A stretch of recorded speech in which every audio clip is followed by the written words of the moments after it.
So the problem isn't women in the West are asking for too much, is that you're not able to afford it. But for those of you who are seriously trying to look for love, I'm sorry to break it to you, but I doubt that that's going to happen. Gotcha. Western women are sending their final warning to passport bros, saying the men leaving are making a huge mistake. In the beginning, everything is going to seem amazing, especially with being in a different country. That just does something to you, so you feel like extra good inside, right? They're warning the men that going to third world countries in the name of love is a scary adventure, one that could end badly, maybe even tragically. I know hundreds of horror stories about men and women who tried to find love and it ended in a very terrible and tragic way. But even if it doesn't end in disaster, one thing is certain. The men leaving the West to find so-called traditional wives abroad are chasing a fantasy, and they're going to fail. And it's going to be a rude awakening for all the men on these apps who are like, I want a traditional woman in another country. I want a woman in another country. I don't want a gold digger. I'm sorry. If you can't attract a woman here and keep a woman here who have lower standards than women in other cultures and other countries, good luck. You serious? This whole idea that you're gonna go abroad to find a wife because American women aren't submissive enough. They don't want men to be leaders. They're not like our grandmas were. Expectations are astronomical. It makes no sense. What? To be honest, they also don't really think women abroad, whether Filipinas or Latinas or Africans, are all that different from American women. It's just that American women come with a higher price tag, and these men can't afford it, so they run overseas looking for a discount. This girl and I are the same thing. She's expecting nice things too. She expects her man to pay for her lashes, nails, get her flowers, take her on amazing dates. The only difference between her and I, or women in the United States and her, is that these men are able to afford her. They don't have an issue with her wanting those things. They have an issue with the fact that they can't afford it in the United States, but they can cheapen out and do it in other countries. So just admit that you're broke and you guys can't afford to date the types of women you want to date here. Because I'm sure there's a lot of women would date you that would probably split bills with you, but that they're not as attractive as you might want them to be. But it's because you're not able to afford really attractive women.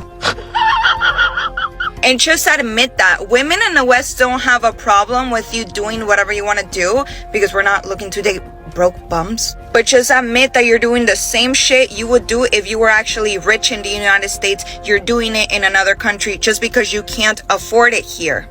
But just because they can afford women abroad doesn't mean it's going to work. At the end of the day, money can't buy real love. The thing about ditching American women to find love overseas is just that.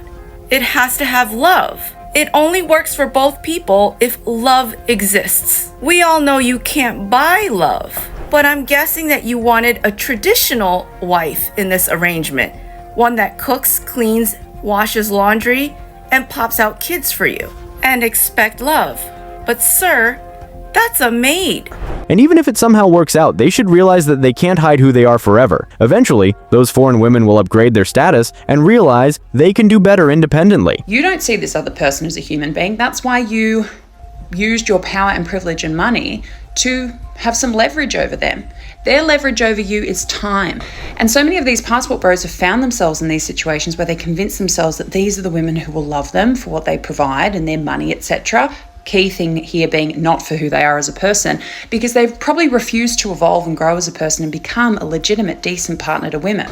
The formula is power and privilege is on your side of the arrangement, and time is her leverage on her side of the arrangement, because once she's had enough time there and she's been able to get herself into a different arrangement where she can be independent, she's gone.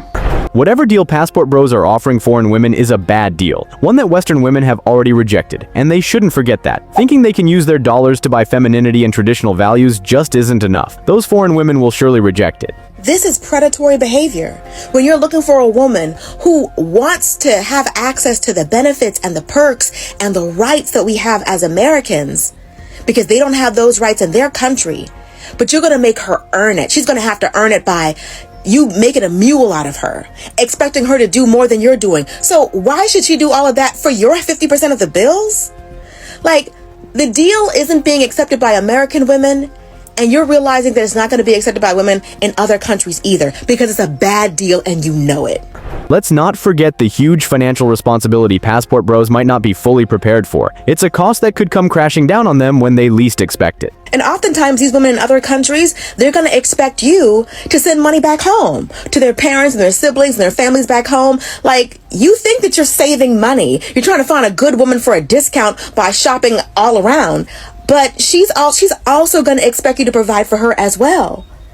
Once you expect a woman to have your child and her ability to work like your ability to work is changed, you're going to have to provide for that woman.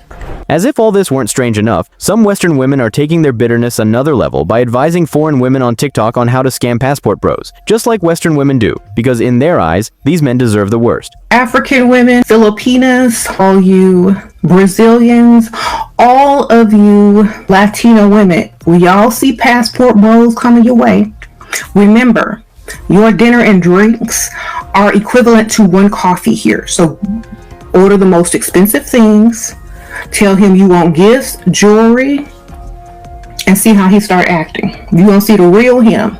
Tell him to pay some rent, and whatever your rent is, double it. They can afford it. I sincerely hope that the minute that those girls get here and they get their green card, they turn into Houdini and disappear. These girls are in it for the bag. They don't like you. They don't want you.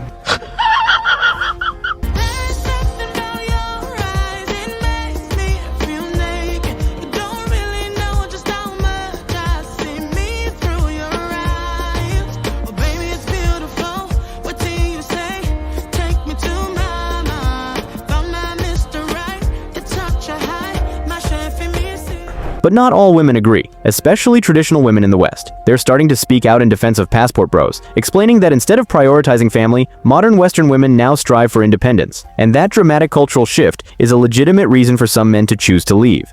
Personally, I see women here in the United States chasing independence and freedom away from their family. Statistically, the number of single 18 and 19-year-old girls getting into apartments or living situations with roommates has skyrocketed. Why? They don't want to live with their parents and be told what to do. Whereas in these other countries where traditional values are practiced more, these girls are staying close to their family or living with their family until they find their husbands. These women and young girls are getting guidance from these male figures in their family, such as their dad or their brothers. They're protected from outside interference and influence from their family. It makes sense. That's certainly a refreshing perspective. As to whether her fellow women will listen is another issue entirely. Here's the weird part. Despite all the noise, many of these same women still swear they don't care about passport bros at all, and they actually want us to believe that. We don't care. Because we really don't care. We don't care. We do not care. Relationship stuff, I really don't care about it too much, but come on, you're using me for money. Okay.